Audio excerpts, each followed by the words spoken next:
Okay, my name is Jack Perrin. I became a member about 40 years ago actually. What I've created is a product called Motus Words in Motion. It's known to the kids, it's just Motus. It's an educational tool being used in schools at the moment.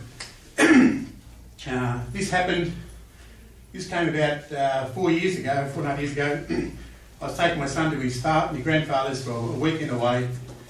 We're driving along up to Mansfield, got to about Yea. I said, that's enough. We have to take the CD off. There's so much metallic you can listen to, that's enough. Let's have a conversation. So we did, we came up with a word game. From there it's developed into Motus. Now there are a lot of word games on the market, but they all have a flaw. You might know some of the trademark names like Scrabble, Upword, Wordy-Goes, Make Five. They all have one problem. You can't spell, you can't play them. Motus has been designed to cater for the problem. We have in Victoria 1 million adults who have trouble reading a newspaper. In Australia we have 4 million that can't read a newspaper. This is not an Australian problem, it's worldwide, it's global. The way to fix the problem is to go to the source, the primary school kids. You need to create a game or tool which engages all the students, from those who have large vocabularies or, if you like, very good spellers, to be able to entertain them, to allow them to push their boundaries and go further, at the same time catering for those who have trouble blending vowels and consonants or spelling. With Motus, I've designed a game so as it allows them to use their talents.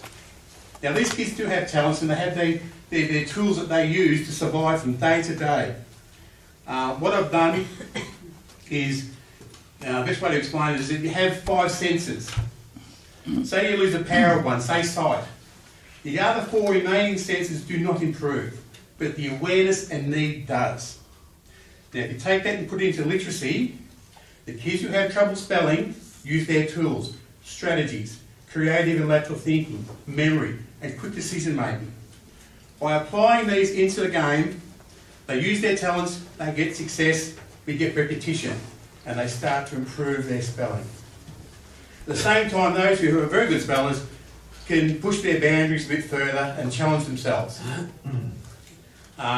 It's a quite simple game, it takes 20 minutes. It's being played in schools across Australia with amazing results. A university bought a game just the other week. It's a simple game. Each player starts off with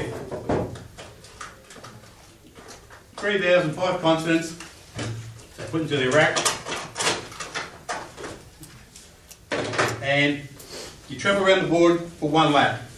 When the last player finishes, you then get 3 minutes to make up as many words as you can in the letters that you've gathered. Now they have what's called Motus cards, or if you like, your chance cards. These can be helpful or can be a hindrance. For example, take 1 consonant from any player. So every time a player lands on that, everyone's interested because you could lose a letter, right? I could gain one, or I could exchange, or I can move any player forward 3 spaces. So I can move into a spot where they will lose a letter. Less to them, more for me, better chance for me to win. This game is the only word game which you can really play in teams. You can't play games like Scrabble in teams because you can't discuss where you're going to go on the board. This is where you can work in a team. It works really well. An example, one of the schools, I asked the teacher to put a very good speller and a kid that struggles together. I went back, the teacher said to me, "You knew?" I said, "Yes." The one who couldn't spell could move around the board and use his talents, and the other one showed the other one how to spell it. She goes, "That's right." The kid who couldn't spell wanted to play the game again. So we're getting there, he's getting so he will learn how to spell down the long track. The 20-minute game, so the parents that play it don't get bogged down like some of them with like Monopoly. So therefore it works for the parents.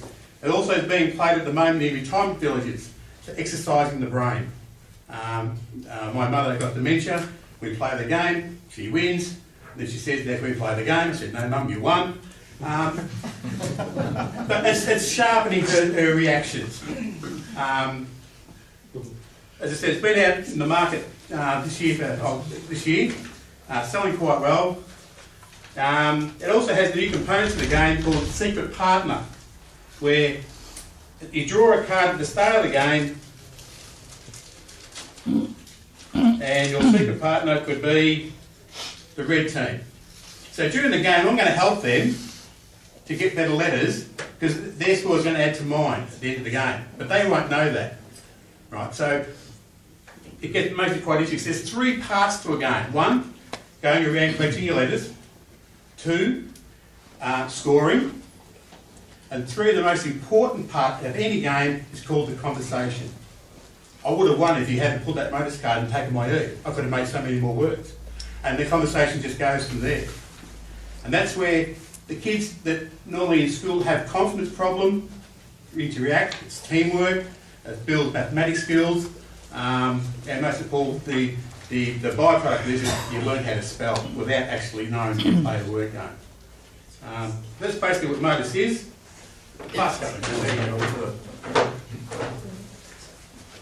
It's being sold in 6 shops or so. Andre's selling them on the internet. Yeah, basically that's what Motus is. It's kicking goals where you haven't been kicked before.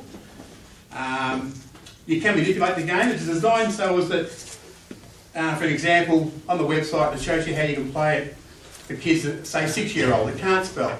You only have a concentration span of 10 minutes. You move around the board and it's all colour-coded.